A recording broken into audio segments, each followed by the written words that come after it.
On connaît tous l'histoire, n'est-ce pas? Jésus de Nazareth. C'est un nom qui nous est tellement familier qu'on ne s'y arrête même plus. Et pourtant, ce nom, cette simple appellation géographique, cache une histoire bien plus complexe, bien plus ancienne que celle d'un petit village de Galilée. Aujourd'hui, on va déconstruire ce nom, mot par mot, pour faire émerger un récit complètement différent. Allez, on plonge directement dans le cœur du sujet. Et si le point de départ de tout ce récit, ce fameux nom Nazareth, ne désignait pas du tout une ville? C'est la question fondamentale qui va nous guider et qui pourrait bien tout changer. Bon, là, il faut le dire, la contradiction est assez frappante. D'un côté, on a le récit biblique qui nous présente Nazareth comme une évidence, la ville d'enfance de Jésus. Et de l'autre, c'est le silence radio. Un silence assourdissant dans les archives historiques. Ni la Torah, ni l'historien Flavius Joseph, ni même Paul de Tarse qui écrivait pourtant à l'époque de Jésus, ne mentionnent cet endroit. Le Talmud de Jérusalem, qui fait la liste des villes de Galilée, l'ignore totalement. C'est ce décalage, ce vide qui nous force à enquêter. Regardons la chronologie, c'est encore plus clair. Au 1er siècle, à l'époque de Jésus, rien. On avance de 2e au 4e siècle, toujours rien. En 333, un pèlerin de Bordeaux décrit son voyage en Terre Sainte avec beaucoup de détails. Il cite plein de villes, mais jamais Nazareth. Alors, que s'est-il passé? C'est seulement au 4e siècle que ça bouge. L'empereur Constantin et sa mère, Hélène, veulent faire coïncider la géographie avec les textes sacrés. Ils fondent donc une petite colonie, à peine 300 personnes, qui va devenir la Nazareth que l'on connaît. Autrement dit, la ville n'existait tout simplement pas du vivant de Jésus. Alors comment on fait pour résoudre cette énigme? On va suivre une méthode, celle du grand linguiste Émile Benveniste. Il nous explique que pour comprendre un mot, il ne suffit pas de prendre la définition qui nous arrange. Non, il faut retracer tout son parcours, suivre sa piste à travers les langues, les cultures. Le point de départ n'est donc pas de chercher un lieu sur une carte, mais bien de traquer l'origine d'un mot. Et cette piste nous emmène très, très loin de la Galilée. Le point de départ, la source du mot Nazareth, se trouve dans un tout autre contexte, une autre civilisation, l'Égypte ancienne. C'est là-bas que se trouve la clé de tout. Et voici le mot en question.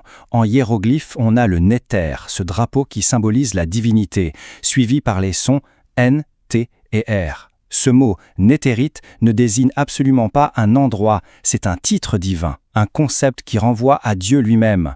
À l'origine, Nazareth n'est pas une ville, c'est le nom de Dieu. Et ce mot, ce n'est pas juste un détail pour les spécialistes, c'est une véritable clé maîtresse. Une fois qu'on a compris son sens premier, on peut commencer à décoder l'ensemble du récit des évangiles, étape par étape, chaque moment de la vie de Jésus. Comment est-ce que c'est possible?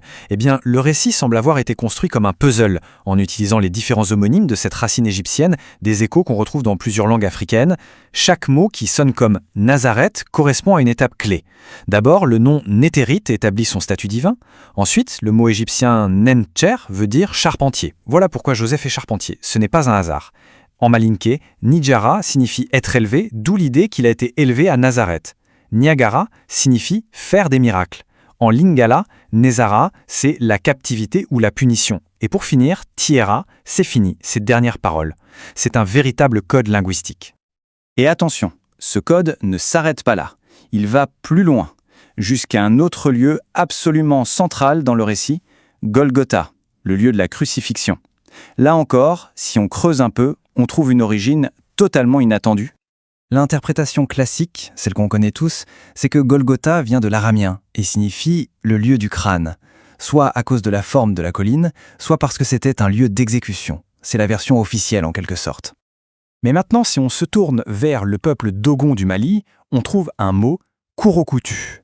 Et sa définition est juste stupéfiante. C'est un rituel de fondation qui met en scène le crâne d'une personne sacrifiée pour créer une nouvelle communauté. L'idée du crâne n'est plus géographique, elle devient purement rituelle.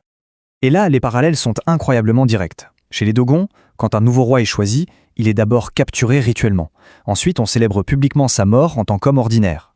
Un sacrifice est accompli sur un monticule rocheux qu'on appelle la tête d'Ama. Et dans les temps anciens, ce rituel de fondation utilisait un crâne humain. La capture, la mort symbolique, le sacrifice sur une colline appelée la tête, le scénario est quasiment le même que celui de la Passion. Il y a une question que beaucoup se sont posées. Pourquoi est-ce que le lieu de la crucifixion se trouvait en dehors des murailles de Jérusalem? La réponse habituelle parle de pureté de la ville, mais la cosmologie dogon, elle, offre une explication beaucoup plus précise. Et là voilà la réponse. Dans la tradition dogon, l'autel de fondation, qui représente le principe masculin, est toujours systématiquement placé à l'extérieur des murs du village. C'est une marque de respect pour le principe féminin qui, lui, réside à l'intérieur. L'emplacement de Golgotha n'aurait donc rien d'un hasard. Il suivrait une règle cosmologique africaine très précise. Écoutez bien cette phrase, elle est très forte. Elle vient d'un ancien Dogon, Ogotemeli, qui n'avait jamais lu ni la Bible ni le Coran. En parlant de l'ancêtre mythique sacrifié, il dit « Ma tête est tombée à cause des hommes, pour les sauver ». Le concept même de sacrifice rédempteur, le cœur de la théologie chrétienne, est là, énoncé dans sa forme la plus pure au sein de la tradition Dogon. Revenons maintenant aux tout premiers adeptes.